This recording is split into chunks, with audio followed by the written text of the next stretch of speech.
What made me say yes to the mastermind? I was looking for something exactly like this. So I've always been part of masterminds or coaching groups for almost the last decade. Ever since I've discovered how powerful it is to actually have a peer group and have someone guide you through the process. It's something that Yeah. I try to do at all times. So I've always been in a mastermind, and I haven't really found anything in the franchising space. I didn't know it existed. Even if you type online like franchise mastermind, nothing really pops up. So I didn't Yeah. even know it existed, but I was looking for it. And then I ran into Johnny at a conference, and someone who works with Johnny said, "Hey, I'm in a mastermind with Johnny." And I thought, "Oh my God, that's perfect." Um, so for me, it's something like I was always looking for because I know the power of having a peer group of people who have the same problems as you, having a sounding board, having like a text chat saying, "Hey, what do you guys think about this?" Yeah. It's invaluable. So I always knew it's something I wanted. I think in franchising or any business, there's a lot of micro decisions to make, and you can't ask that to a lot of people. It's not always something internally with your company that you ask your team and get feedback on. Hmm. Oftentimes, it's helpful to ask either people who've been there or people who are also going through the same problem. And maybe someone else has solved it. So for me, my main goal was to have a peer group I could go to and say, "Hey, I'm thinking about this thing. What do you guys think? I need this type of vendor. What do you guys see? Hey, I'm trying to make this change to my FDD. What do you guys do?" So kind of getting an insight into other people's businesses that was mainly my goal. You Uh-huh. could just speed things up if someone else has already figured out the solution for you. I think one thing so I knew in the mastermind what I wanted to get out of it was having a sounding board for stuff.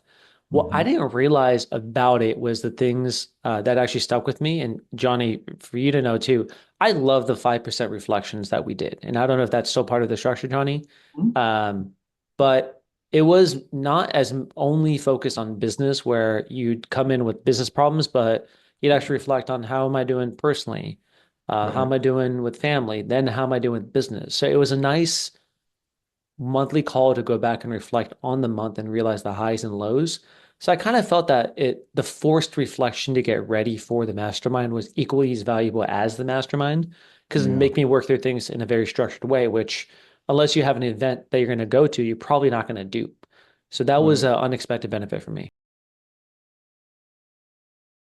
I think the biggest thing is probably the clarity. Hmm. Um, I'm a solo founder, meaning I don't have a co-founder. So a lot of times the decision making will fall on me with what direction to go about with things. Now I could ask my team, but it's a little bit different. So for Yeah. me, I think if I'm weighing decisions, I remember waiting to go to the call and say, "Hey, I have a bunch of questions of micro decisions to make that it's just been weighing on me." Hmm. So for me, that's been the most helpful is just clarity of sorting through decisions with other people who are in the same business model, who are not competitive to me, having someone like Johnny, who's been in the franchise world forever, giving opinions, and then I could come to my own decisions. But Hmm. that was the biggest thing is like there's a lot of weight with unmade decisions. And if you have a sounding board where they'll help you make decisions for yourself, that adds a lot more clarity. That was one of the biggest benefits for me.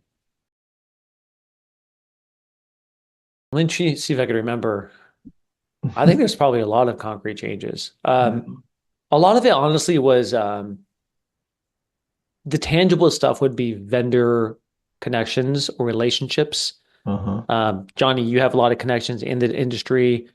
And if I said, "Hey, I'm looking for X, Y, and Z," you typically had at least a couple referrals for me. And I think that Hmm. was hugely helpful, especially for me never being in the franchise world.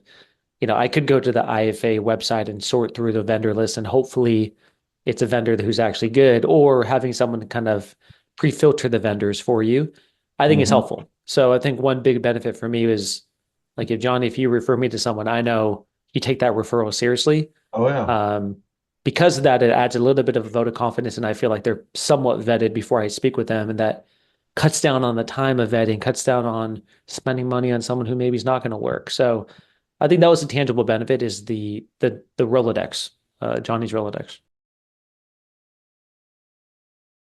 I think it was I think the good part about it would be we still have access to other people in the group. So, there's a bunch of things that happen in any given month. So many times, like the big stuff, you'd get ready before the call and go to the call, and it's once a month. It's not a huge time commitment, but at least you have access to either Johnny and the rest of the group for those in between times. And that's, I think, what was valuable. So I think the cadence was great. Like once a month, dedicated, you put a lot of effort into the pre-work, you show up ready. I think once a month makes it impactful in that way. And the real key is like those micro tweaks in between of messaging your cohort, messaging Johnny and saying, hey, I'm working on this one thing for this given week, struggling. What do you guys think? That's been really helpful too.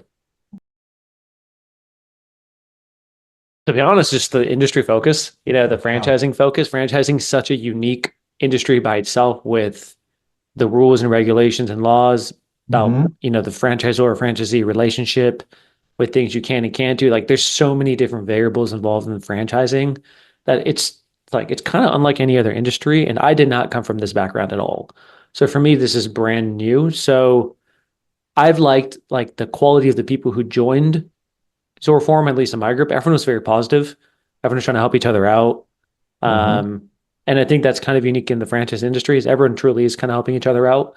There's, as everyone says, you got to watch out for some vendors and make sure you don't step in the wrong place. But that's why groups like this, I think, are valuable, where you could sanity check things and say, hey, I'm thinking about this vendor. What have you heard? And, the group could set you straight and say, hey, I've heard X, Y, and Z. So I think it's almost a no-brainer in my mind to be part of a peer group like this, just from helping you avoid bad decisions. If only that, the whole thing is worth it, right? And on top of that, of course, you have the referrals and everything else on top of it. So yeah, I just think it's almost insurance, right? Like making sure you're not making a poor decision, especially for brand new to franchising. I think it's almost required to do something like this. I can only speak from my experience. I think it's right for any emerging brand, and or if you're new-ish to the franchise world, it's a no-brainer. I think you have to have a group like this, at least if it's not this group, something like this, because you need peers to speak to. You could go to conferences and meet people there, but then you're flying out of the conferences and you're doing that whole circuit. And I think you get a lot of value from that. But this is almost like a mini conference with people you could constantly confer to on a monthly cadence, which I think is very, very powerful. So I think if you are emerging, if you're brand new in the space, if you feel like you're a solo founder and you can learn from other people, no brainer. People I don't think it's right for. Some people just don't. Some people want to do their own thing and just, they go faster solo, right? And that's what they like. They're like, hey, I don't want to run things by other people. I just want to go. I just want to spend the money I have on marketing or X, Y, and Z. I don't need this kind of stuff. Some of these people are like, I'm going to go from 0 to 500 units in 1 year. Like I don't know. For some reason, I can't imagine that person being in a group like this, right? It's a different type of mindset. So yeah, those would be probably people who I think maybe wouldn't be a fit. But the truth is, everyone could use a peer group. So it just depends on who's in the group with you. I'd say there's very little downside and only upside, right? Like you join, and if you don't like it, then you leave, and you probably learned some cool things, made some cool connections. But the upside, I think, is asymmetrical, right? Where one connection, one tweak with how you do things, like, it's part of conferences or these groups I've been to, I've made changes with how we did royalty reporting. And just one small tweak by hearing how someone else does it probably saved me a year of trial and error, right? So even if you make one small decision from the group, which helps move you somewhere where you want to go faster, it's worth it. The ROI is over there. So I think it's a very asymmetrical bet. And the downside is a little bit of money, a little bit of time, but it's not a lifelong commitment. So I would probably say, try it, see if you like it. And if it's not a good fit for you, you can leave. But the upside is there, in my opinion.